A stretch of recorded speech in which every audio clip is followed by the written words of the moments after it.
കർത്താവ് നിങ്ങളോട് കൂടെ അങ്ങേ ആത്മാവോടും കൂടെ. വിശുദ്ധ യോഹന്നാൻ അറിയിച്ച പരിശുദ്ധ സുവിശേഷത്തിൽ നിന്ന്. കർത്താവേ, അങ്ങേക്ക് മഹത്വം. അധ്യായം 1:29 മുതലുള്ള തിരുവചന ഭാഗം. അക്കാലത്ത് യേശു തൻ്റെ അടുത്തേക്ക് വരുന്നത് കണ്ട് യോഹന്നാൻ പറഞ്ഞു, ഇതാ ലോകത്തിൻ്റെ പാപം നീക്കുന്ന ദൈവത്തിൻ്റെ കുഞ്ഞാട്. എൻ്റെ പിന്നാലെ വരുന്നവൻ എന്നെക്കാൾ വലിയവനാണെന്ന് ഞാൻ പറഞ്ഞത് ഇവനെപ്പറ്റിയാണ്. കാരണം എനിക്ക് മുമ്പ് തന്നെ ഇവനുണ്ടായിരുന്നു, ഞാനും ഇവനെ അറിഞ്ഞിരുന്നില്ല.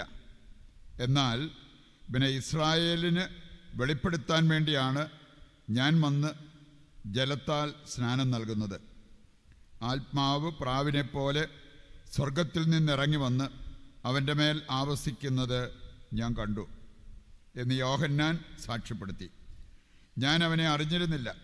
എന്നാൽ ജലം കൊണ്ട് സ്നാനം നൽകാൻ എന്നെ അയച്ചവൻ എന്നോട് പറഞ്ഞിരുന്നു, ആത്മാവ് ഇറങ്ങി വന്ന് ആരുടെ മേൽ ആവസിക്കുന്നത് നീ കാണുന്നുവോ അവനാണ് പരിശുദ്ധാത്മാവ് കൊണ്ട് സ്നാനം നൽകുന്നവൻ.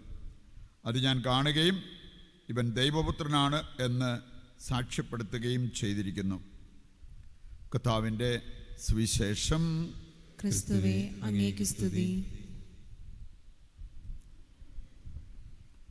ഈശോയിൽ പ്രിയപ്പെട്ടവരെ,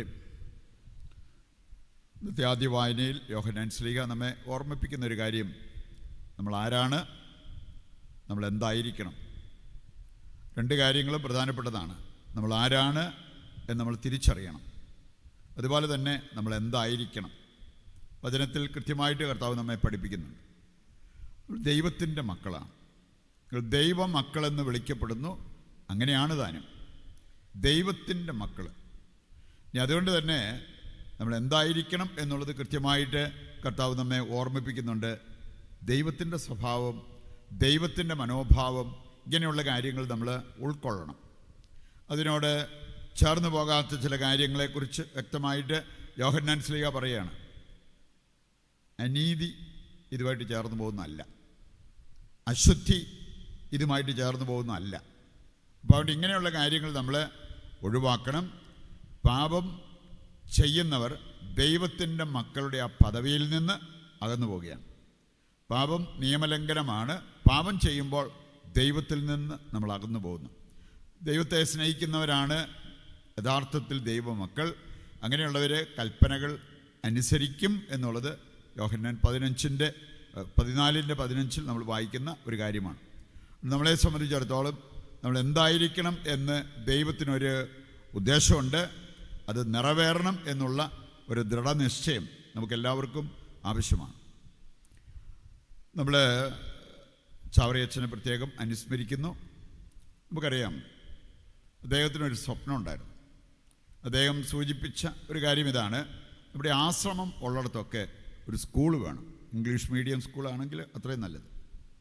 ഇനി അതുകൊണ്ട് ഇന്ന് എന്തുമാത്രം എഡ്യൂക്കേഷണൽ ഇൻസ്റ്റിറ്റ്യൂഷൻസ് ലോകത്തുണ്ട്, എന്തുമാത്രം CMI മിഷണറിമാർ ഇന്ന് ദൈവരാജ്യത്തിന് വേണ്ടി അധ്വാനിക്കുന്നു. ഇതൊക്കെ നമുക്ക് മനസ്സിലാക്കാൻ ഒത്തിരി ബുദ്ധിമുട്ടേണ്ടതില്ല. ഒരാളുടെ സ്വപ്നം സഫലമായതാണ്. നമുക്കെല്ലാവർക്കും ഇങ്ങനെയൊരു സ്വപ്നം സമൂഹത്തിൻ്റെ നന്മയ്ക്ക് വേണ്ടി, ദൈവരാജ്യത്തിന് വേണ്ടി ഉണ്ടെങ്കിൽ എന്തെല്ലാം കാര്യങ്ങൾ നമ്മൾ മുഖാന്തരം നടക്കണം. നമുക്കെന്തുമാത്രം ഈ ഭൂമിയിൽ വെച്ച് സ്വന്തമാക്കാൻ പറ്റി എന്നതിനേക്കാൾ ഈ ലോകത്തിന് എത്രമാത്രം സംഭാവന ചെയ്യാൻ പറ്റി, അതാണ് നമ്മൾ ചിന്തിക്കേണ്ടത്. അങ്ങനെയുള്ള കാര്യങ്ങളാണ് നമുക്ക് ആനന്ദം പകരുക. നമുക്ക് കിട്ടുന്നത് നമ്മുടെ സാലറി ആണേലും മറ്റ് വരുമാനങ്ങളാണേലും ഒക്കെ നമുക്ക് സന്തോഷം തരും. പക്ഷേ ആനന്ദം തരുന്നത് നമ്മൾ ലോകത്തിന് എന്തെങ്കിലും സംഭാവന നൽകുമ്പോഴാണ്. മറ്റുള്ളവർക്ക് നമ്മുടെ പ്രവർത്തനം കൊണ്ട്, ശുശ്രൂഷകൾ കൊണ്ട് ഫലമുണ്ടാകുമ്പോഴാണ്. അപ്പോൾ ആ ഒരു ലക്ഷ്യം നമുക്കുണ്ടാകണം. യാവറേച്ചനാണേലും ആദ്യം ഒരു സമൂഹത്തെ ക്രമീകരിച്ചപ്പോൾ ആകപ്പാടെ 10 പേരെ ഉണ്ടായിരുന്നുള്ളൂ. പക്ഷേ ഇന്ന് ലോകമാസകലം എത്രമാത്രം മിഷണറിമാർ അല്ലെ ദൈവരാജ്യത്തിന് വേണ്ടി അധ്വാനിക്കുന്നവരുണ്ട് എന്ന് നമുക്ക് മനസ്സിലാക്കാൻ പറ്റും. ചെറിയൊരു തുടക്കം അതെങ്കിലും നടത്തുകയാണെങ്കിൽ ദൈവം അതെടുത്ത് അത് വളർത്തും എന്നുള്ളതിൻ്റെ വലിയൊരു സൂചനയാണ് നമുക്കിവിടെ ലഭിക്കുക. മാത്രമല്ല, ഈ വിശുദ്ധൻ്റെ ജീവിതത്തിലേക്ക് നോക്കുമ്പോൾ ഒരുപാട് അറിവ്, സ്വീകരിച്ചവനും അറിവ് പകർന്നു കൊടുത്തവനുമാണ്. അതിനുവേണ്ടിയാണ് ഈ പള്ളിക്കൂടം തുടങ്ങി ഓരോ കാര്യങ്ങളൊക്കെ തുടങ്ങി വെച്ചത്. അറിവ് പകരുക, അതും പ്രത്യേകിച്ച് ഒത്തിരി ഈ നിരാലംബരുടെ ദളിതരുടെയൊക്കെ അടുക്കിലേക്ക് ഇറങ്ങിച്ചെന്നുകൊണ്ട് അവരെ പുനരുദ്ധരിക്കാനും വളർത്താനും വേണ്ടിയുള്ള കാര്യങ്ങൾ ചെയ്ത ഒരു വ്യക്തി. നമുക്കറിയാം, ദൈവത്തെക്കുറിച്ച് പറഞ്ഞിരിക്കുന്നത് അനാബിം, പാവങ്ങളുടെ ദൈവം. നമ്മൾ എന്ത് കാര്യം പാവങ്ങൾക്ക് വേണ്ടി ചെയ്താലും അത് ദൈവത്തിന് വേണ്ടി ചെയ്യുന്ന കാര്യമാണ്. അതിനൊക്കെ തക്ക പ്രതിഫലം ദൈവം നൽകിയിരിക്കും എന്നുള്ളത് കർത്താവിൻ്റെ വചനവും നമ്മെ ഓർമ്മിപ്പിക്കുന്ന ഒരു കാര്യമാണ്. ഇന്നത്തെ സുവിശേഷ ഭാഗം ദൈവമക്കളിൽ നിന്നും ദൈവം പ്രതീക്ഷിക്കുന്ന ഒരു പ്രധാനപ്പെട്ട കാര്യം സ്നാപക യോഹന്നാനിലൂടെ നമുക്ക് പഠിക്കാൻ പറ്റും. സ്നാപക യോഹന്നാൻ അദ്ദേഹം തന്നെ പറഞ്ഞൊരു കാര്യമാണ്, ഞാൻ രക്ഷകനെ ചൂണ്ടിക്കാണിക്കാൻ വന്നതാണ്. ഞാനല്ല രക്ഷകൻ, രക്ഷകനെ ഞാൻ ചൂണ്ടിക്കാണിക്കാൻ വേണ്ടി വന്നതാണ്. ഈ മനുഷ്യൻ്റെയൊക്കെ ആത്മീയത എത്ര വലുതായിരുന്നു എന്ന് നമുക്ക് മനസ്സിലാക്കാൻ വളരെ എളുപ്പമാണ്. പലരും ചോദിച്ചു, നീയാണോ രക്ഷകൻ? നമ്മളാണെങ്കിൽ ഇല്ലാത്ത നന്മ ഉണ്ടെന്ന് ഭാവിച്ചും അങ്ങനെ നടിച്ചുമൊക്കെ എങ്ങനെയെങ്കിലും നമ്മൾ ഉദ്ദേശിക്കുന്നത് കിട്ടാൻ പരിശ്രമിക്കും. ഇവിടെ ഇങ്ങോട്ട് വന്നതാണ് ഒരു പ്രശസ്തി, വേണ്ടാന്ന് പറഞ്ഞു. ഞാനല്ല രക്ഷകൻ, അവൻ്റെ ചെരുപ്പിൻ്റെ വള്ളി അഴിക്കാനുള്ള യോഗ്യത പോലെ എനിക്കില്ല. പിന്നീട് യേശുവിനെ ചൂണ്ടിക്കാണിച്ചുകൊണ്ട്, അവൻ വരുന്നത് കണ്ടപ്പോൾ അവനെ ചൂണ്ടിക്കാണിച്ചുകൊണ്ട്, ഇവനാണ് രക്ഷകൻ. കാരണം എനിക്ക് കൃത്യമായ വെളിപ്പെടുത്തൽ കിട്ടിയതാണ്, ആരുടെ മേൽ പരിശുദ്ധാത്മാവ് പ്രാവിൻ്റെ രൂപത്തിൽ വരുന്നോ അവനാണ് രക്ഷകൻ, അവനാണ് പരിശുദ്ധാത്മാവ് കൊണ്ട് സ്നാനം നൽകാൻ പോകുന്നത്. ഞാനത് കണ്ടു. നമുക്കറിയാം, ജ്ഞാനസ്നാന വേളയിൽ, യേശുവിൻ്റെ ജ്ഞാനസ്നാന വേളയിൽ സംഭവിച്ചത് എന്താണെന്ന്. ഈ യാഥാർത്ഥ്യം ഈ വ്യക്തി മനസ്സിലാക്കിയത് കൊണ്ടാണ് പറഞ്ഞത്, എനിക്കറിയാം ഇവനാണ് രക്ഷകൻ. ഇനി ദൈവമക്കളുടെ ഒരു ദൗത്യം എന്താണ്? നമ്മളെ കുട്ടി ദൈവങ്ങളാകണം, ബാക്കിയുള്ളവരൊക്കെ നമ്മളെ ദൈവത്തെ പോലെ കാണണം. ഇതൊക്കെ കൊതിക്കുവാണോ ചെയ്യേണ്ടത്?